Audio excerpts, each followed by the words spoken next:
Welcome to my channel. ఈ రోజు recipe palak paneer అండి. ఇది రోటీస్లోకి పుల్కాలోకి అన్నిటిలోకి చాలా బాగుంటుంది ఈ రెసిపీ. ఇది ఎలా చేయాలో ఇప్పుడు ప్రిపరేషన్ చూద్దాం. స్టవ్ వెలిగించుకుని ఆయిల్ వేసుకోవాలి. 1 టీ స్పూన్ ఆయిల్ వేసుకున్నాను. ఆయిల్ హీట్ అవుతుంది కదా, ఇప్పుడు దీంట్లో 3 పచ్చిమిర్చి, ఉల్లిపాయని పెద్ద ముక్కల కింద కట్ చేసుకుని వేసుకుంటున్నానండి.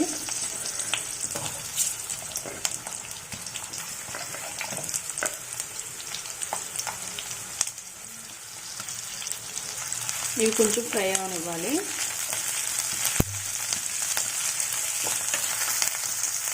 ఇప్పుడు దీంట్లో ఒక టమాటా పెద్ద ముక్కల కింద కట్ చేసుకుని వేసుకుంటున్నాను. 1 ఇంచు అల్లం ముక్క, ఒక 7 వెల్లుల్లి రెబ్బలు వేసుకుంటున్నాను. ఇది లైట్గా ఫ్రై అవ్వాలండి, టమాటాలు మెత్తబడేదాకా. ఈ ఫ్రై అయినాయి కదండి, ఇప్పుడు స్టవ్ ఆఫ్ చేసేసుకుని ఇవి మిక్సీ జార్లోకి తీసుకుందాం.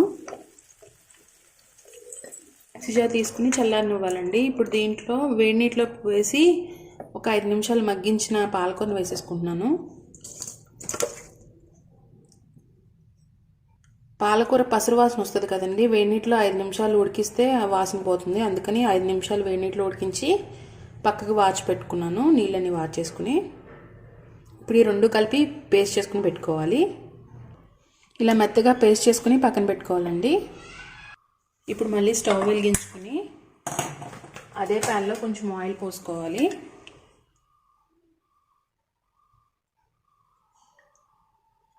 ఇప్పుడు ఆయిల్లో 1/2 టీ స్పూన్ కారం, 1/2 టీ స్పూన్ వేయించిన జీలకర్ర పొడి, 1/2 టీ స్పూన్ ధనియాల పొడి, 1/2 టీ స్పూన్ గరం మసాలా వేసుకోవాలండి. వేసుకుని ఒకసారి కలుపుకోవాలి. ఇలాగా ఎక్కువసేపు ఫ్రై చేయకూడదండి, మాడిపోతాయి. 1 సెకండ్ ఇలా ఫ్రై చేసుకున్న తర్వాత మనం గ్రైండ్ చేసి పెట్టుకున్న పేస్ట్ వేసేసుకుందాం.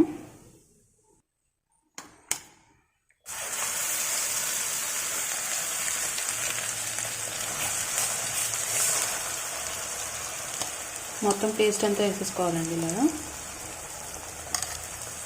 వేసుకుని ఒకసారి కలుపుకోవాలి. కూర అంతా లో ఫ్లేమ్లో పెట్టుకుని చేసుకోవాలండి.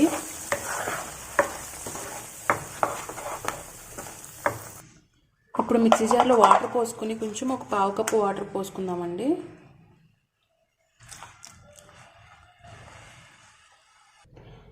ఈ కన్సిస్టెన్సీ వచ్చేదాకా వాటర్ పోసుకోవాలండి. 1/2 కప్ వాటర్ అయితే సరిపోద్ది, 125 ml.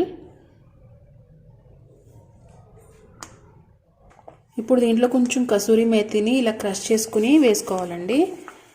మనకి రెస్టారెంట్ స్టైల్ టేస్ట్ రావాలంటే కసూరి మెతి కంపల్సరీ వేసుకోవాలండి. వాళ్ళు ఎక్కువ ఇదే వేస్తారు. వేసుకుని బాగా మిక్స్ చేసుకుని ఒక 5 మినిట్స్ మూత పెట్టేసి మగ్గిద్దామండి. మగ్గిందండి, ఒకసారి చూద్దాం. ఇప్పుడు దీంట్లో పన్నీర్ యాడ్ చేసుకుందాం. 200 గ్రామ్స్ పన్నీర్ అండి, ఇది క్యూబ్స్ కింద కట్ చేసుకుని యాడ్ చేసుకున్నాం. దీంట్లో 1 టీ స్పూన్ గీ వేసుకుంటున్నాను. వేసుకుని ఒకసారి కలుపుకోవాలండి. మెల్లగా కలుపుకోవాలండి, పన్నీర్ మెత్తగా ఉంటుంది కదా, చిదురైపోతాయి మొత్తం.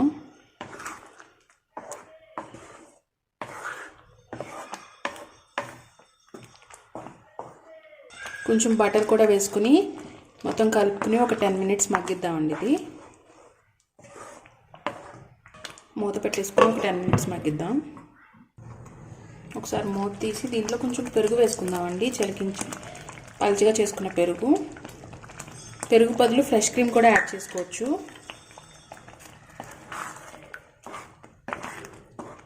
పెరుగు వేయడం వల్ల మసాలాలని బ్యాలెన్స్ చేస్తుందండి. ఫ్రెష్ క్రీమ్ కానీ పెరుగు కానీ ఆప్షనల్ అండి, మీ ఇష్టం. మీకు ఏది వేసుకోవాలనుకుంటే అది వేసుకోవచ్చు. కొద్దిగా ఉప్పు యాడ్ చేసుకోవాలి, మీ టేస్ట్కి తగినంత. మళ్ళీ మూత పెట్టేసి ఒక 5 మినిట్స్ ఉడికిద్దాం. 5 మినిట్స్ అయిపోయిందండి, కూర రెడీ అయిపోయినట్టే. ఇంకా స్టవ్ ఆఫ్ చేసేసుకుందాం. అంతేనండి, ఎంతో సింపుల్గా పాలక్ పన్నీర్ కర్రీ రెడీ అయిపోయింది. ఈ వీడియో మీకు నచ్చినట్టయితే లైక్ చేయండి, మీ ఫ్రెండ్స్ అండ్ ఫ్యామిలీకి షేర్ చేయండి. నా ఛానల్ సబ్స్క్రైబ్ చేసుకుని పక్కన ఉన్న బెల్ ఐకాన్ క్లిక్ చేస్తే నేను ఏ వీడియో పెట్టినా మీ మొబైల్ నోటిఫికేషన్ వస్తుందండి. Thanks for watching. Thank you.